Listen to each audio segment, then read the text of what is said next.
The show starts in 10, 9, 8, 7, 6, 5, 4, 3, 2, 1, go.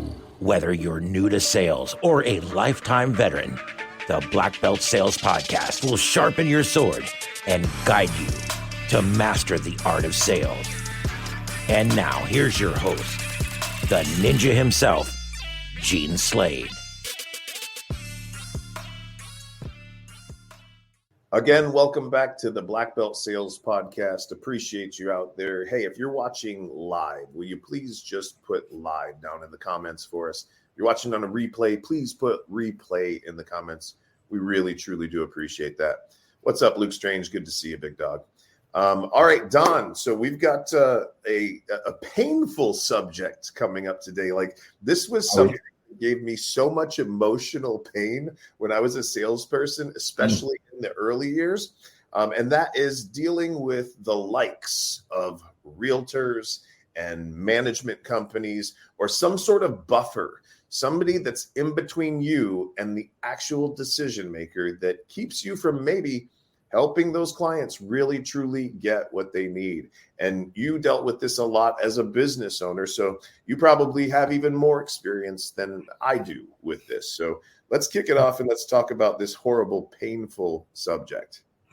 Yeah, it is a challenge. The talking this morning, realtors can often be just gathering information for their buyer, and they won't let you get through to them.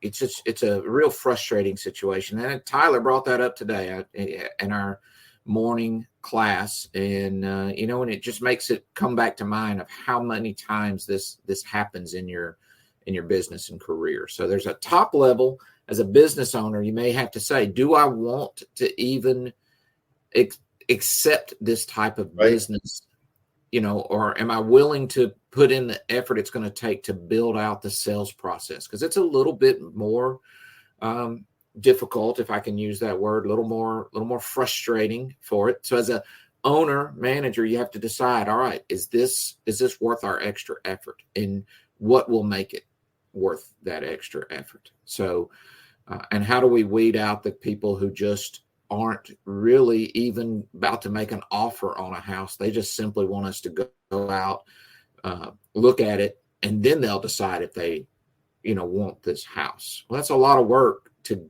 give to a prospective buyer when they might just be looking through Zillow, like I do, love to look through Zillow at houses. They might just be zooming through it, haven't even really got serious about this house, and want you to go out and spend hour 2, 5 of your of your day putting together things. So Don, as a business owner, we got to decide, how do we filter those? What do we do? That's what I want to know. What are some of the questions that I would ask as a business owner, Don, to filter some of that stuff out on the CSR side? Sure.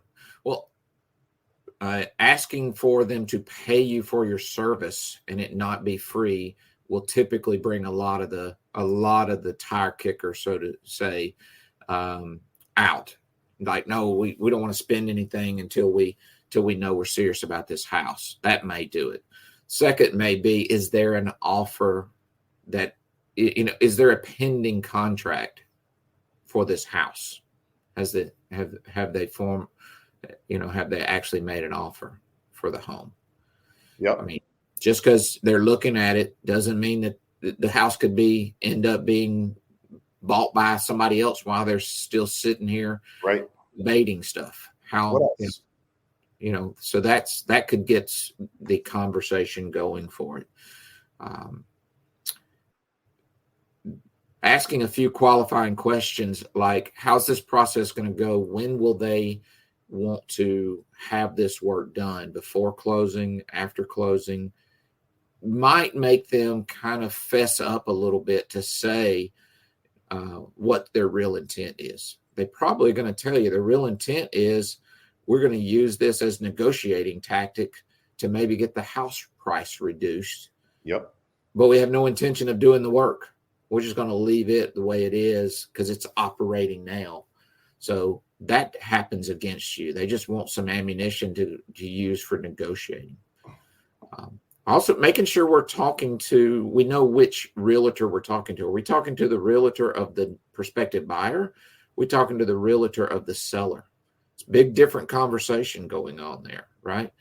If you're talking to the realtor of this and the seller, then you're going to want to make sure that they get, you get to communicate with that person about taking care of the items that are really mandatory, the things that would hold up a transaction. So real quick, recapping then, if you're an owner out there and you're considering taking calls from realtors, here's the 4 things that Don said to look for. Number 1, will they pay you to go out there versus is it free?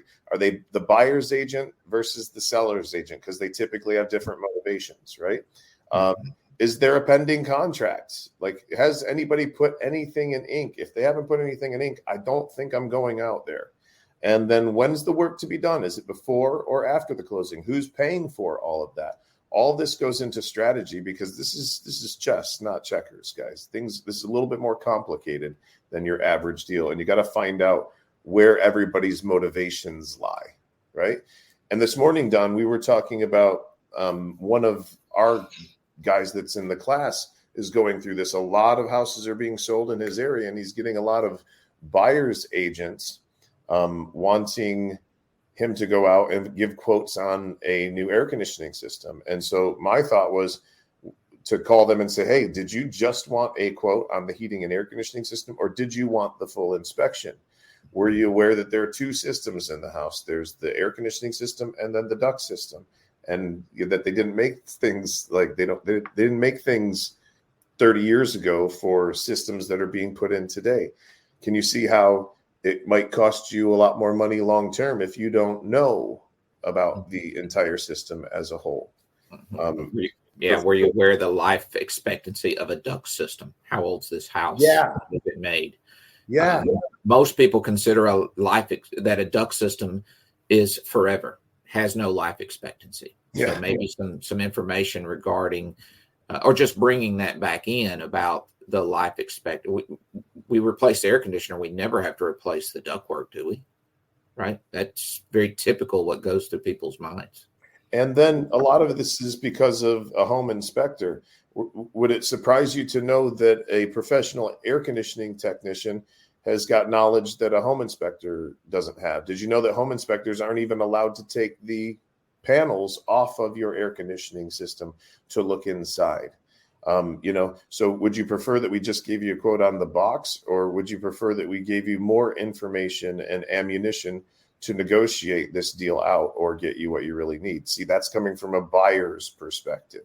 Mm-hmm. So, and I used to sell those 15 years ago for $349. I'd go out and give you a full evaluation of the system, and you could use that in your negotiations, right? Sure. So that's one thing that we've got to deal with there, Don, is the kind of pre-qualifying the call. And then once we get to the call, what can we expect to have to deal with? Well, one last item that we discussed that I liked a lot is I might be willing to, as a business owner, I might be willing to take this as long as I have a good relationship with the realtor. If the realtor is just going to have us do the inspection, even at $349, and then turn around to the buyer and say, but I don't use these guys, I use these other ones. Yeah. Then you're not going to get an endorsement. You're not going to get a referral to it. So I'm going to make sure that I have a relationship with that realtor. And it's almost like I'm going to do the realtor a favor, so to speak, to do these for them. I won't do them for other agents. We only do them for the ones that utilize our service, believe in us, and want us to take care of their home. Because we want that when the buyer says, is that who you use? We don't want, we want them to say, yes, this is who I use. That's an awesome, strong endorsement situation, because they're in a very, they're in a very influential position as they are making, helping them find the house. So, and it's irritating as hell. Would you really like for do all the work and then say, no, but you can take that report and use my guy who typically is half that. Now you're very frustrated. So I want a business relationship with that person, even if I have to be willing to do their work at a discount or even their maintenance agreements at no charge. I'd give them maintenance agreements, right? Yeah. And then I would also require that if I was going to do that for them, that every house that they sell, that they give that client an agreement from the realtor, as if they paid for it, right? So they can give them a gift of a maintenance agreement for my company. Certainly, yes.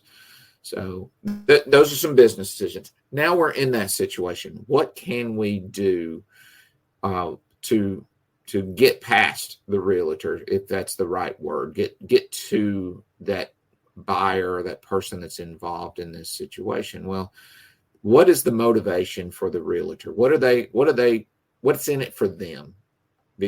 They want to make sure that they would like their client to buy a house, right? And they want to make sure it goes through without problems. They want to make sure their client, the buyer, is happy. And they certainly don't want any risk of coming back and the client suing them or being upset with them or asking them to pay money because they didn't. How could they get sued, Don? How could they get sued? People are sitting here going, what do you mean sue the realtor? Yeah, well, what if you were to go to buy a house and you, based on the information you gave, you put an offer together, and then come to find out that the realtor had other information, that there were issues. Since we're talking air conditioner, what if we're talking about a septic tank? They knew it's a problem, but because they wanted the house transaction and the commission, they withheld that information from you. Yeah. And now you're dealing with a septic system that it's got to be, thousands of dollars put into an air conditioner, $1,000 electrical system, wherever it is. They want to make sure they disclose this. So they want to limit their risk for something coming back on them. I'm sure they have E&O insurance, but whoever wants to go through that process, as a business or as a realtor, you wouldn't want to have to deal with that. So they want to make sure their client's happy, and they want to make sure they're transparent. That's that new word, but they want to disclose things they know. Now, they might want deniability. They may want to, please don't tell me this stuff because I don't want to have to tell it. And that puts you in an awkward position, because if you knew about it, and you have to say, well, if I know about it and they come and ask me, I'm going to have to tell them, the buyer, after this, that I had the information and you did not want to receive it. You asked specifically not to see this information. This is why, Don, I will not go run one of these calls unless I have the buyer or the sellers or both of their contact information, right? You have to have a certain amount of respect for yourself as well and your time, guys. And I know that we get beat up a lot by homeowners and people who are in professions that society would say are more glamorous or more respected than us. That's just one viewpoint, right? We are in a position to make doctor, lawyer, and more money in this industry, and a lot easier. We don't have to go to school for 10 freaking years, right? You can learn this stuff, and within a year be making doctor, lawyer money. Sure. So make sure that you have their information going out there. You can just say, listen, we number one, I don't go and do work on anybody's house who I don't have permission to do it on. So I definitely need the owner of the house's permission to do this. I need to hear from them or be able to call them and get an approval to go out there. And then secondly, if you're representing the buyer, then I have to be able to have a direct line to that person. If that's not okay, we understand. Mm-hmm. Right. Exactly. And I would charge for that. I do like that we have to get the permission of the person who owns the property before we can come out and work on this. Yeah. Inspect the system. We have to get their permission. And we did that a lot for a rental property. If the tenant was calling. Exactly. Who is the owner of the house? This is no different. And we have to get their permission to do that. And again, sometimes it would the two were working against each other. Yeah. And we did not. You're going to avoid getting put in the middle of a fight by doing those things. So we have to have the permission of the seller. And then again, when you get the seller on the phone, you might be, once I get the inspection, would you like to see it first? Yeah. Would you like to be informed of the finding? It's his house. It's his. I believe he has the rights to know that information, right? And then there may be, let's take care of that perfect line that I think you said earlier, is the seller might be willing to just take care of the mandatory things, and then you have the ability to turn to the buyer and say, we found some items. The homeowner is taking care of the mandatory items on here, and here are a few other upgrades, system enhancements that I want to make sure to send over to you, that I'm going to send over to you. So it could end up with splitting your list between two different kind of presentations. Here's the mandatory, 100%. Here's the near future, and here's the nice to have. It could happen almost the same way with a tenant landlord or the rental property.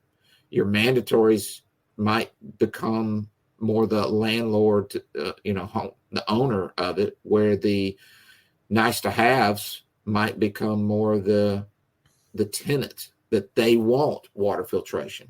Right. They want indoor air quality. They have a kid who has breathing issues, and they want these issues.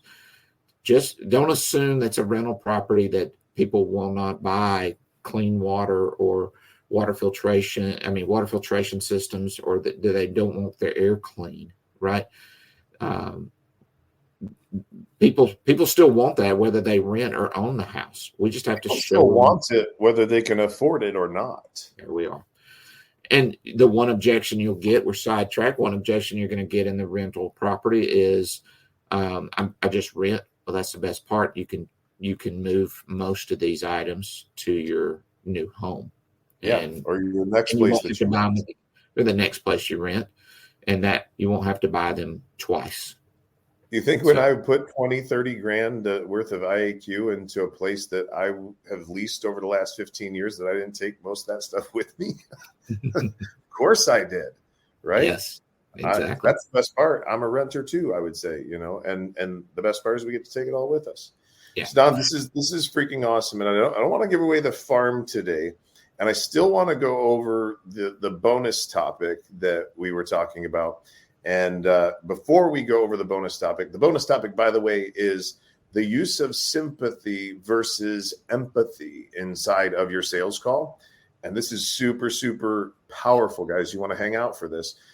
First, I'm going to let you know that in September, the 29th through October 3rd, is our next Black Belt Mansion sales event. All right, it's going to be held in Gatlinburg, Tennessee, and it's never been cheaper. The seats have never been cheaper at any of my events ever than these ones are going to be. You're going to actually be able to attend for about 60% of what I originally years ago started charging for one seat. All right, so you're definitely going to want to reach out to us. All you've got to do is put mansion down in the comments, or you can text me. My cell number is 239-848-6533. 239-848-6533. I'm going to run a quick little clip for you so that you can see a couple pictures of the mansion. A couple guys that are in here probably have got a couple testimonials, but check this out real quick. We'll be back in 60 seconds to finish up the show with sympathy versus empathy.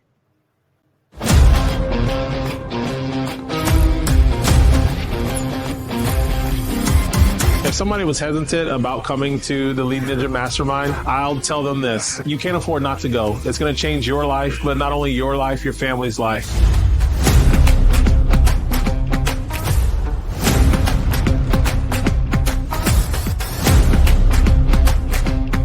You don't have to wait a year to start making the kind of money that you want to make. Corbin came out of here and within 30 days went from $250,000 to $500,000 in sales. So it doesn't take long as you put in the work.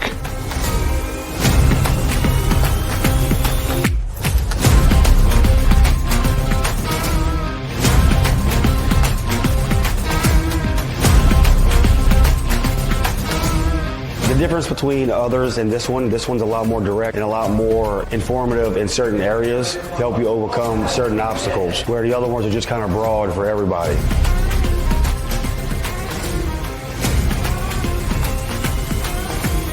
Last month, my total revenue for the month was only $5,200. We still have about 10 days left of the month, and I'm already at $13,500.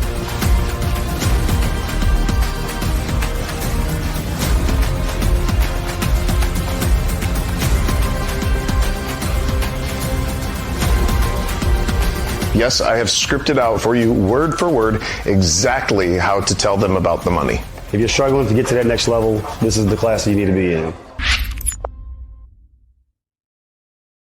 I'm just going to break the silence, Don. We have got some seats at this event that run anywhere from $10,000 down to $33.33 per person. And we're going to be providing your lodging, your meals, the 3 full days of training. There's 2 main days of training, and then the third is an implementation day. This is what the other guys don't do. All right. Number 1, the other guys don't give you word for word exactly what you say about the things that you sell. Number 2, they don't give you an implementation day so that you've actually absorbed it and you're going back speaking like a regular human being and not like a robot. And that's what Don specializes in. And then on that third day, while he's working on the implementation with some of the crowd, I'll be taking the high-level salespeople, the guys that are doing $1.5 million and above, and we'll be working on some special stuff, some 3.0s type stuff, if you will. So hit me up with a text at 239-848-6533 or put Mansion down in the comments, and we will get you the information that you need to reserve your seat before they are gone. Don? That's an awesome event. It's going to be a very exciting event. But it's September, and we've got a lot of summer for guys, and there's so much opportunity. What could someone do to make sure they don't miss out on this summer of opportunities before this event, Gene? Well, man, I mean, we've got all kinds of free stuff out there, and people have told us that they've went from zero, like basically entering the business, to, $2.5 million in less than a year sometimes. But you really need a coach. Like, if you haven't heard this yet, if you don't have a mentor that can show you how to do the things that you want to do with your career, then it's going to be really difficult to blaze that trail on your own. So I have a series of coaches and mentors that I've used over the years and use currently. Matter of fact, I'm signed up for a training program for the next 3 days, and it starts in about, I think, an hour and 15 minutes. So I'm still doing this stuff too, Don. So if you guys want, you can apply for our Lead Ninja Mastermind. And inside that mastermind, we do live coaching twice a week, one-on-one in a group setting. And inside that program is everything I've ever created. So you get full unlimited access to all that, access to Don, access to myself. So if you want information on that mastermind, just put mastermind down in the comments, and one of my team members will reach out to you and set up a time to interview you for that. It's not a program that you can just buy. It's something that you've got to be a special type of person, if you will, to be in that program. Doesn't mean that it's difficult, but we're looking for people who are action takers, not people who, well, I'm not even gonna get into it. Yeah. And let's round this thing out by talking about the difference between empathy and sympathy on a sales call. What would that look like to have empathy versus sympathy at the table? Yeah. Empathy is, I understand your dilemma, your situation, your feelings. Sympathy is, I'm feeling them too. I'm almost like I'm reliving a past drama that I went through that was similar to you. Like, I don't have money, and I can remember a time in which, the power company was at the front door about to cut off my power, and it creates a different level of, and your mind goes off into other places. Sympathy is not the thing we want. We want empathy. We want to understand. We want to have the concerns. So we want to remain objective about it. They didn't get to the place where they cut your power off. They They were at the door, and it was like, you have 10 minutes. So yeah, you have 10 minutes or else we will be cutting your power off. I lost track on my fingers how many times my water and my electricity got cut off when I was younger. Well, that's my one story, and I will say that it was a 2008-9 financial crisis year trying to run my business through it that made it a struggle. Yeah, my employees came first. I made sure everybody's paycheck, never had an issue. Made sure that our vendors, were taken care of. If not a little slow, admittedly, there were times I'd have to make a payment deal through my years. Yep. But sometimes my own bills, my personal, my house, suffered, and that was one of those situations where it's like, crap, wow, I'm really. Where am I going to find this money? Go, honey, go get the pennies. Let's go. Yeah. What can we do here? So yeah, empathy is, I understand your situation, and I can remain objective, and I can say, if money is an issue right now, how are we going to come up with enough to replace your whole air conditioner when this issue happens? If money is a concern and the water quality is terrible, how are we going to pay our doctor's bills, when our kids are always sick? Or how are we going to pay our bills when we're missing work? So empathy is, we can see those situations and remain objective, that we can show you the solutions. We can show you the process. Don, I got to tell the Zig story. Oh, got to, definitely. So Zig Ziglar, if you guys know Zig Ziglar, put Zig in the comments. All right. One of my favorite motivational speakers. I think he's probably the best of all time.